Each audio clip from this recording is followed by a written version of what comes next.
Welcome to the second video in my series comparing the Royal Enfield Interceptor 650 versus the Triumph Bonneville versus the Moto Guzzi V7. A couple years ago, I did a video with my first impressions, my first ride on the Interceptor 650, and I'm not a perfect person. I got a couple things wrong. So in today's video, I want to kind of look back at different parts of that first rides video and address three main topics. The first one is going to be what had shaped my opinion of Royal Enfield up until that point and how much it may or may not have changed. The second one is going to be what I realize now that I got wrong about the Interceptor 650 now that I actually own one.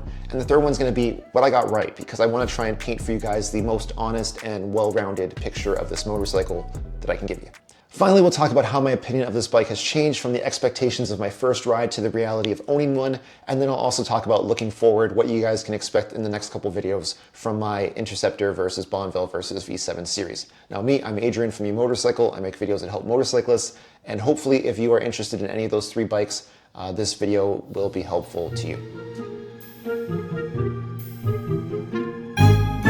So to start with, I want you to put your imagination hat on and pretend the year is 2022. All you can see on YouTube is everyone talking about how great the Interceptor 650 is, how much Royal Enfield has improved, how reliability is no longer an issue anymore. The company is nothing like what it used to be. I gotta be honest, I came into this pretty skeptical. And the reason is 10 years before that, like 2010, 2012, I worked in the motorcycle industry. I worked at a dealership and we saw when Royal Enfield did the Bullet 500, you know, the Bullet, that bike that everybody makes fun of now, and they went to fuel injection. You know what everybody was saying, especially from Royal Enfield? Everybody was saying now there's gonna be no more reliability issues. Royal Enfield is so much improved. They've caught up. The company's nothing like what it used to be. And we all know how that turned out. So here I am, 10 years later, still working in the motorcycle biz, and I'm hearing the exact same song again, and I'm very cautiously optimistic. So I'll be giving you little roughly edited flashbacks of that initial review, and then letting you know all the things that I was wrong about. Here they are.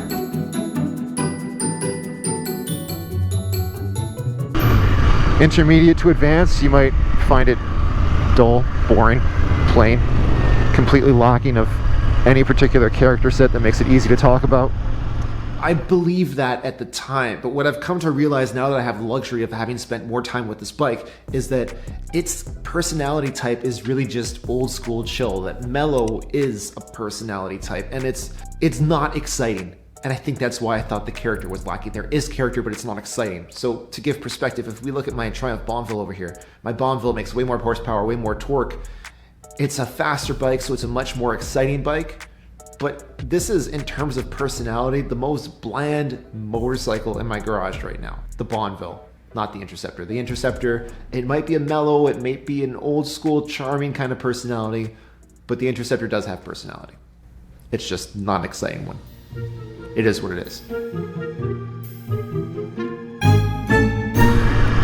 Highway, I feel like RPMs are going to be friggin' buzzing like crazy. That's where I messed up. As long as you're comfortable just doing a cruising, 70 miles per hour, 120 kilometers per hour, if you're not expecting this to be fast, because it's not, you'll be totally fine, you'll be totally happy. Get a fly screen or a windscreen just to get some wind off your chest.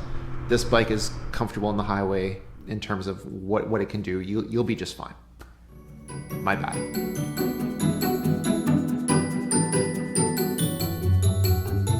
So the tire size, if I'm not mistaken, is a 190/18, one of those two. And it's not as nimble right now anyway as my Triumph Bonneville SE. And I think a lot of people in the comments don't know about the SE. So let me just give you a little backstory real quick. From like 01 to 2015, 2016, the Bonneville typically had a 19-inch large spoked wheel, and it handled okay, but it wasn't anything great. The more recent ones, I think from 2016 and up, they went down to an 18-inch wheel, and because of that, they handle much better. My Bonneville SE has a 17-inch mag wheel. The front wheel size is almost identical, and back is pretty similar to what you would find on a super sport motorcycle, okay? So you can put some really sticky tires on the Triumph Bonneville with the 17-inch mag wheels. So for a long time, to me, I thought that this meant that the Bonneville would handle much better, and it actually really depends. The Enfield is growing on me, because if it were perfect roads, like a racetrack or something, definitely the Bonneville on perfect roads does handle better. But the reality of living in a city where you're gonna have uneven pavement, grooves, construction going on, whatever, the suspension on the Bonneville is so bad, and it's actually surprisingly so much better on the Enfield, on the Interceptor, that you could make an argument that the Interceptor is gonna have better handling in a wider variety of conditions. So yeah, not bad. All right, so now that I've eaten, humble pie and eaten crow a little bit, whatever the expression is, and admitted the stuff that I was totally wrong about, I do want to point out a few things that I did get right, not to make myself feel better, but maybe a little bit to make myself feel better, but mostly because I want to give you a really fully rounded impression of this bike now that I've had more time with it.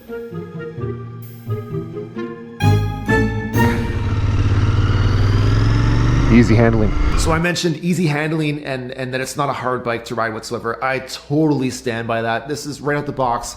It's a great motorcycle. It's very beginner friendly. Handles just great. I also did take an extended test ride on the Continental GT, and I definitely prefer the handling on the Interceptor over the GT any day of the week.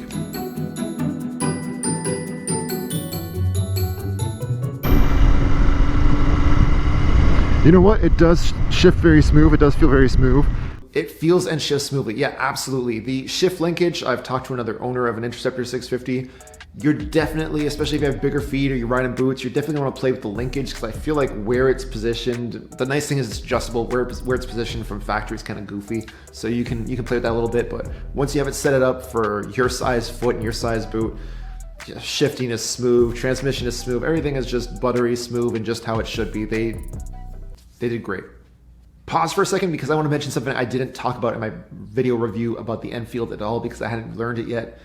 A great word to describe the Enfield is endearing. It's like a girlfriend that definitely not the hottest, definitely not the wildest, definitely not the smartest, definitely not the hardest working, but she's just so easygoing, chill, very agreeable, friendly, just a sweetheart of a motorcycle. So even though she's nothing perfect in any regards, she wins your heart over anyway. That's kind of this bike. Now that being said, definitely not a perfect motorcycle, so let me get into why I'm saying that. It's hard to know just from looking if something is going to pit prematurely. When you see that wear on like the down tubes or on the motor itself. I can't believe I was riding a brand new motorcycle and I was worried about if it was going to start pitting, because guess what? That thing's already pitting. It has 300 miles on it. It's only a few years old. It's spent 99.999% of its life in an enclosed garage, and it's already pitting on the engine side covers, and that drives me nuts. I think it's embarrassing. I did a video a few months ago where I compared a 20-year-old, both bikes were garage kept. One was a single owner. One was a Triumph Bonneville that was 20 years old. One was a 10-year-old Enfield, and guess which one still had mint chrome and which one had pitted chrome and looked very old and very sad. And it's not to do like a Triumph versus Royal Enfield thing again, because I've also had 1970s Hondas that are almost half a century old and their finish was still perfect. And it's sad that Royal Enfield, for their flagship motorcycle, couldn't make the finish as good as what Honda was doing 50 years ago when my parents couldn't even have motorcycle licenses yet. Royal Enfield, in 50 years, you should have figured this out.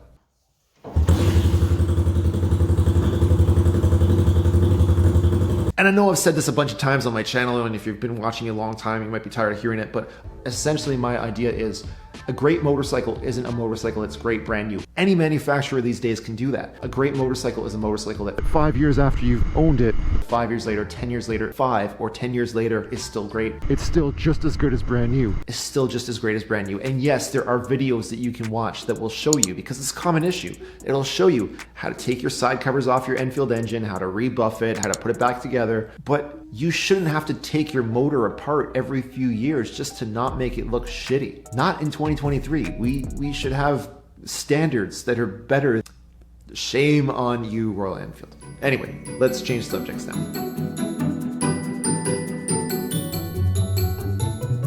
It's not the prettiest motor.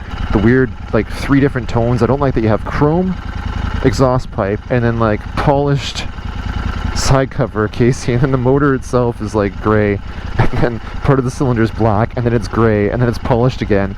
To me, the motor is still ugly. It reeks of cutting corners to save costs, which is fair. So basically, when you have different kinds of materials that are all made to different standards, if you were to make them all one consistent finish, that would cost you more money than just making it whatever finish is cheaper for that particular material made at that standard. When you see a motor like this, it's because people were trying to save some money. Obviously, a new Interceptor is going to cost like 75% of what a brand new Triumph Bonneville or what a brand new Moto Guzzi V7 are going to cost. Corners are going to be cut somewhere. I'm not telling you all this just to dump on my Interceptor. I'm doing this series comparing my Interceptor versus my Bonneville versus my V7, and it's only right to do this by telling you guys both the pros and the cons of all three of these motorcycles. If you're into that kind of thing, please hit subscribe. Let me know if you guys have any questions that you want me to answer in the comments. And if it seems like I'm showing any kind of bias or favoritism, don't worry, because all three motorcycles are going to have their own turn being both praised and crucified by me. If you want to come along for the ride, you know what to do. Overall, the Interceptor is a pretty good motorcycle, and now that I've owned one for a while, I have to admit it's better than I thought it would be. But it's still a budget motorcycle, right? So I don't want you buying it under the expectation that you're getting the same level of quality and performance that you would expect from Triumph or from Moto Guzzi, just you're paying less money because it's made in India, because you're not. You're getting less than that. But the Interceptor isn't trying to be those bikes, it's just doing its own thing. So the Interceptor is more about providing a positive motorcycle riding experience. It's got great handling, you got smooth and easy shifting, and it has a relaxed motor that might not be fast, but it's capable enough to cover your needs. The overall package is a solid option. The motorcycle is endearing, and the more you ride it, the more you're gonna like it, and the more you like it, the more you'll be willing to overlook some of those shortcomings that I did mention, unless you're really picky. If you can find an Interceptor 650 for a cheap price, they can be a great beginner to intermediate level motorcycle. If you're a pickier rider, if you're looking for something more advanced, unless you can get them for a really good price, like I got mine with a few hundred miles on it for $36.50, you maybe want to keep looking, depends, up to you. Anyway, my next few videos are not going to be about the Interceptor, they're going to be about the other two bikes in the series. So introducing you guys to the Bonneville and the V7, and then doing some mods and upgrades to address the shortcomings of those particular bikes. Now I have a maximum budget that I can spend per bike to try and level the playing field a little bit, so we're going to see how that plays into things, and afterwards we will be selling one of these three bikes, whichever one I like the least, and we'll be continuing this series with the other two motorcycles for another round of mods and upgrades before we crown a winner. As always, you guys know what to do. Hit the subscribe button if you want. Hit the like button, really helps me out. And thank you so much for watching. I just want to say, for everybody who's come out for this series, and you guys checking out my content and giving me the thumbs up buttons and leave me comments, it does really mean a lot to me and probably to all the other creators out there. So yeah, thank you guys very much. Ride safe, but have fun. If you have any questions, whatever, leave them down below. That's it. Bye-bye. Peace.